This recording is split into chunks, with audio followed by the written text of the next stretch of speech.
Oui, on peut en rire. Et on ne s'en prive pas. Entre deux vérités qui fâchent, un rire qui déstabilise. Marc Boilard, c'est du sérieux. Alors, savez-vous... Ça commence, tu veux dire comment... Oui. Ouais, je sais pas pourquoi, j'hésite jamais. Qu'est-ce qui se passe? Je Ouais, sais t'es pas. déstabilisé? Oui, peut-être. À cause de... Ah, mais c'est parce que... l'affaire du couteau, ça Ouais, là. mais c'est parce que là, les gens n'ont pas entendu. Non. On répète-tu? C'est trop dégueulasse. Non, on répète pas. C'est pas parce que c'est pas intéressant. Ils écouteront le segment. Mais ils peuvent pas, c'est hors d'onde. Ben non, mais les segments sont tous découpés pour les gens Non, qui non, savent mais pas. on s'est dit ça pendant la pause. Ah oui, c'est un autre truc. Ouais, mais non, mais elle reviendra. Hein? Ouais, OK. Elles reviendront. 1, 2, 3... Le 30 mai, le ministre délégué de l'Économie du Québec, Christopher Skeet, a déposé le projet de loi 112, loi favorisant le commerce des produits et la mobilité de la main-d'œuvre en provenance des autres provinces et des territoires du Canada. Puis ça, c'est intéressant parce que quand Donald Trump est arrivé avec ses tarifs, les droits de douane, etc., moi, j'ai appris, donc je suppose qu'il y en a d'autres, que c'est ça, on n'a pas un échange complètement hors de tout norme à travers le Canada. Parce que dans la Constitution, un travailleur peut travailler partout. Il n'y a pas besoin d'avoir un permis de travail. Whatever. Sauf que, ça dépend. Corps de métier X qui a besoin de telle formation. C'est qu'il y a des bémols à ça. Et c'est notre ami Gabriel Giguère, analyste senior à l'Institut économique de Montréal, qui va non seulement nous parler du projet de loi, mais qui va nous démêler toute l'affaire, comme d'habitude. Salut, Gabriel. Salut! Ça va? Ça va très bien, toi? Tu t'es équipé, contrairement à la dernière fois, d'une sonorité exemplaire, donc tu t'es dit pas deux fois. Pas deux fois, c'est assez la dernière fois. Ça fait que, vas-y, dis-moi, en partant, c'est quoi la réalité actuellement du commerce interprovincial au Canada? Puis après, on tombera dans le projet de loi pour faire des modifications par rapport à ça. Et comme d'habitude, le pourquoi. Mais dis-moi la réalité actuellement du commerce interprovincial au Canada. Ben d'abord, au Canada, il faut comprendre que la réalité au niveau du commerce interprovincial, c'est que les provinces commercent entre elles. C'est important, c'est plusieurs milliards, plusieurs dizaines de milliards de dollars. Par contre, tu l'as bien dit d'entrée de jeu, ce qu'on constate, c'est qu'il y a plusieurs barrières au commerce interprovincial. Je prends 3 barrières de base qui sont appliquées pratiquement par toutes les provinces. D'abord, on a des barrières qui sont codifiées dans l'accord de libre-échange canadien qui a été passé en 2017 par l'ensemble des premiers ministres provinciaux ainsi que le premier ministre fédéral. On le sait, l'objectif de cet accord-là le dit en quelque sorte, c'est de promouvoir le libre-échange à travers l'ensemble des provinces au Canada.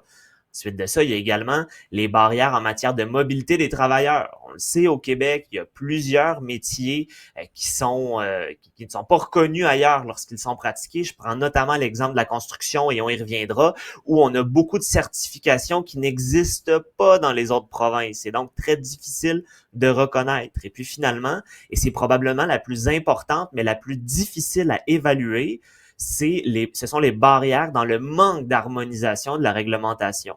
On le sait au Canada, et je prends un exemple très concret, la question du transport par camionnage. Le transport par camionnage, là, c'est assez particulier parce que c'est pas toutes les mêmes normes. La longueur des trains routiers, le poids des trains routiers, l'étiquette des trains routiers. Bref, il y a plusieurs éléments qui changent. Et donc, pour prendre un exemple très concret et un petit peu ridicule, mais ça reste que ça l'encapsule, cette problématique. On voyait en début d'année une livraison de foin de la Colombie-Britannique vers l'Alberta, et ce qu'on constatait, c'est que c'était difficile étant donné la réglementation. Il a fallu passer par les États-Unis. Bref, ça devient ridicule, ça augmente les coûts, et finalement, qui dit augmenter les coûts, dit augmente le prix payé par les consommateurs et les autres entreprises. OK. Fait que ça, c'est la réalité avec les bémols que tu amènes, etc. Qu'est-ce que le projet de loi 112 voudrait corriger concrètement? Alors concrètement, faut quand même comprendre que le Québec, avant le projet de loi 112, était la place au Canada avec le plus de réglementation qui était, en fait, le plus d'exceptions codifiées dans l'accord de libre-échange. Concrètement, ce que ça veut dire, c'est que c'était le Québec qui était l'un des moins bons joueurs en matière de barrières au commerce interprovincial. Maintenant, le ministre délégué Christopher Skeet va de l'avant en nous disant, écoutez là, nous, on veut faire de la business, on veut commercer avec les autres provinces, on le comprend, puis tu l'as très bien dit d'entrée de jeu, la dynamique avec nos voisins du Sud où on dépend d'eux essentiellement en tant que grand partenaire commercial, où 1 $ sur 3 plutôt 2 $ sur 3, même plus, est envoyé au sud de la frontière, ça prend des débouchés. Donc, le ministre délégué Christopher Skeet s'est dit, on va aller de façon unilatérale, et ça va être un élément très important, ouvrir nos barrières au commerce interprovincial, plutôt les abolir pour ce qui est des biens. Alors, Fait que là, c'est c'est pas une intéressant entente, parce que c'est pas une entente bilatérale, lui, qui fait. Il est en train de dire à tout le reste du Canada, chez nous, là, voici ce qu'on met déjà de l'avant sans vous attendre. C'est ça que je comprends. c'est exactement ça et je pense que c'est l'un des éléments qui est fort intéressant parce qu'on n'attend pas après les autres de nous Exact. suivre. Ce qu'on dit, c'est allez là, venez commercer avec nous, vous pouvez entrer vos produits parce que, aussi banal que ça, Marc, là, mais le 30 mai, quand on a eu le dépôt du projet de loi, il y a également eu une conférence de presse par M. Skeet et ce qu'il expliquait, là, je vais parler des trottinettes électriques. C'est très rare que je fais ça, mais ça reste que ça encapsule l'idée.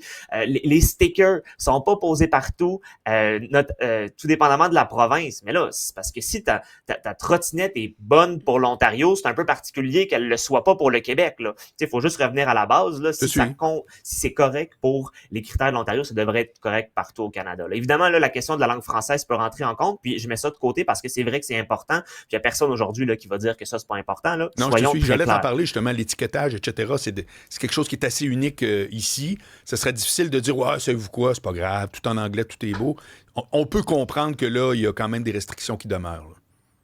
Absolument. En tout cas, à tout le moins, personnellement, je le comprends très bien, puis je dirais jamais qu'il faut pas... T'sais, même si ça pourrait être considéré comme une barrière, je pense que les Québécois ont le droit de conserver leur langue, je pense que c'est évident. Et donc, on peut quand même agir malgré cela. Là. Il y a plusieurs choses et le ministre Christopher Skeet agit dans la bonne direction parce qu'on a fait une étude également, il y a environ un mois et demi, sur la question de l'ouverture au commerce. Et ce qu'on voyait, c'est que si le Québec abolissait l'ensemble de ces barrières au commerce interprovincial avec l'Ontario notamment. Hein? Donc, si dans une dynamique bilatérale, on éliminait tous nos barrières, bien, il y a un bien à gagner là, de 32 milliards de dollars en matière de PIB, ce qui est intéressant parce que concrètement, comment ça va impacter, monsieur, madame, tout le monde, les Québécois? Ben, c'est de dire les entreprises québécoises, les entreprises les plus performantes, mais toutes les entreprises auront accès à un plus grand marché, un marché ontarien qui, rappelons-le, là, il y en a du monde en Ontario, il y en a des entreprises pour faire ce qu'on dit business to business ou de vendre des produits d'une entreprise vers une autre. Bref, c'est un marché qui est fort intéressant et donc les entreprises les plus productives québécoises vont pouvoir augmenter leurs revenus, leur chiffre d'affaires, leur exportation, embaucher davantage, qui dit plus productif, dit meilleur salaire. Bref, il y a un cercle vertueux qui découle du commerce et de la facilité entre les provinces. Ce ne peut qu'être que positif. Maintenant, pour le projet de loi 112, une des problématiques, c'est quand même qu'on parle juste de biens. On parle pas de services. Ben, excuse-moi, Gabriel. Non, je te laisse dans ton élan. J'ai une question pour toi après. Désolée. Oh, il n'y a aucun souci, c'est simplement que comme on fait juste prendre les biens et non les services et qu'on constate également, et ça, M. Skeet l'a dit d'entrée de jeu, que la reconnaissance des diplômes, par exemple, comme peintre en bâtiment en construction, on le sait au Québec, on en a. Alors là, plus de 25 métiers en construction, c'est pas comme ça partout au Canada. Au Canada, on peut apprendre directement sur le chantier. Je pense que d'ailleurs, le Québec devrait apprendre de l'approche de d'autres provinces, mais concrètement, ce que ça veut dire, c'est que tu peux pas reconnaître une certification qui n'existe pas. À tout le moins, c'est ce que le ministre délégué nous dit. Donc, c'est problématique et ça vient freiner, en quelque sorte, le terrain de jeu qui permet de réduction des barrières au commerce interprovincial. Et je finirai aussi en disant que pour cet élément précis-là, ben, le ministre nous explique aussi qu'il va y avoir une liste qui va être publiée comme exception. Là, le problème, le diable est dans les détails. Là. Le projet de loi est globalement intéressant. Il y a des améliorations à faire. Mais c'est parce que si la liste est longue comme le bras, là, non, c'est sûr. Pas c'est sûr que chose. les Québécois vont avoir... exactement, c'est autre chose. Oui, Gabriel, c'est parce qu'on nous demande d'avoir un exemple concret. Là, de prendre, par exemple, une entreprise, se dire, bon, qu'est-ce qui est aujourd'hui en lien avec le problème de commerce avec, par exemple, l'Ontario, puis qu'est-ce qui pourrait changer si on enlevait cette barrière-là? As-tu un cas de figure pour nous? Oui, bien sûr. Donc, il y a deux exemples que je vais dire. Un qui parle à tout le monde, assurément, la SAQ.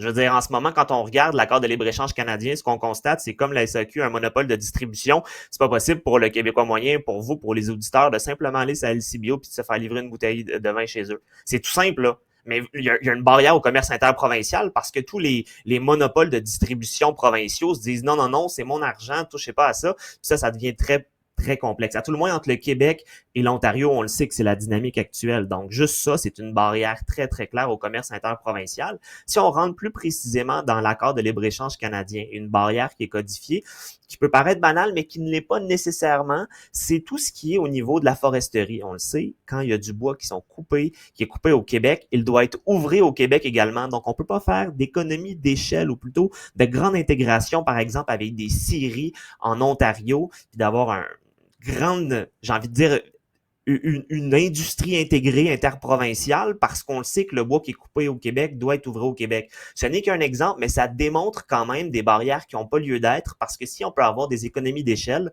autrement dit, des produits qui sont faits à moindre coût et donc, par extension, vendus à moindre coût, ben, ça pourrait être intéressant pour l'ensemble des Canadiens, les Québécois y compris. Donc, c'est non seulement pour les consommateurs, mais c'est entre également les entreprises et au final, c'est tout le monde qui y perd parce qu'à la fin de la journée, si on commerce davantage, si on peut envoyer plus, en fait, si les entreprises québécoises notamment, mais pas que québécoises, ça peut être ontariennes, ça peut être de la Saskatchewan, de l'Alberta, peuvent commercer davantage, ben les plus intéressantes, les plus productives vont pouvoir embaucher plus, vont pouvoir payer plus également.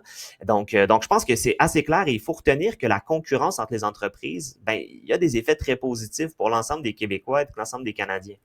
Qu'est-ce que tu réponds à toute l'idée, mettons, en dessous du parapluie protectionniste ou au fameux, juste l'idée même de l'achat local? À partir du moment, parce que, tu sais, on peut dire l'achat local, ça concerne juste les vilains chinois. Mais l'achat local, c'est n'importe quoi qui est en dehors de ce que tu considères local. Donc, si moi, je considère que l'achat local, c'est l'achat au Québec, puis qu'une entreprise d'Alberta vend moins cher pour X raisons, je casse l'idée de l'achat local si moi, dans ma tête, c'est québécois, non? Deux choses à répondre à ça, c'est une excellente question. Pour ce qui est de l'achat local, d'abord, je pense que tout le monde doit pouvoir payer ce qu'il veut. Hein. Tu sais, si toi, tu veux faire de l'achat local, puis tu considères, par exemple, que c'est au Québec, ou même si c'est la ville de Montréal, ton achat local, ben c'est correct. Il n'y a pas d'enjeu. C'est certainement pas Gabriel Giguère qui va dire non, non, tu vas acheter d'Alberta. Là. Non, Marc, il achète ce qu'il veut. Les gens doivent pouvoir faire ce qu'ils veulent. S'ils veulent payer plus cher pour un produit, mais qu'ils le paient plus cher. C'est important si c'est pour respecter ses valeurs. En parallèle à ça, par contre, ceux qui veulent payer moins cher pour le produit parce qu'au final, qui dit payer moins cher, ben c'est quand même plus d'argent dans nos poches. Là. Je rappelle que dans les dernières années, ça a été difficile avec l'inflation notamment. Les ménages québécois en ont arraché. Donc, de savoir que on peut avoir des produits moins chers sur les tablettes, c'est intéressant. Puis je rappelle à la base, là, le protectionnisme, ce qu'on dit là-dessus, là, c'est quand même à chaque fois que Donald Trump arrive avec des nouveaux tarifs, là, on le sait, on est toujours dans les salles tarifaires, là, ça s'en vient encore. On en a déjà des nouvelles lettres récemment. Bref, ce qu'on entend, c'est quand même la même chose. C'est de dire si on met un tarif douanier aux importations dans un pays, ben, c'est parce qu'au final, c'est ma population qui paye. Et une étude de Banque nationale a justement dit que les produits qui sont ciblés par des barrières au commerce interprovincial au Canada, au Québec, ben, ça agit un peu comme un peu comme des tarifs douaniers Ben, à toute fin Non, pratique. non, mais ça, pour moi... Donc, ben alors, sais-tu ce que je répondrais à la lumière de notre échange?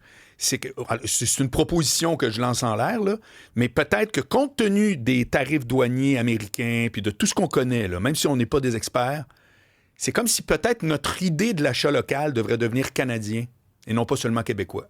Je lance ça comme proposition. ben, j'espère que les premiers ministres provinciaux vont l'entendre puis vont l'adopter parce que c'est clairement une approche qui permettrait de réduire le prix pour tout le monde, la productivité également, puis au final, ben, le commerce est toujours positif, l'augmentation de la concurrence, ça pousse les entreprises à s'améliorer, ça les pousse à offrir un meilleur produit, de meilleure qualité, à moindre coût, puis au final, c'est nous collectivement qui gagnons. Merci, Gabriel Giguère de l'Institut économique de Montréal. On se reparle bientôt. Ça fait plaisir. Salut, bye.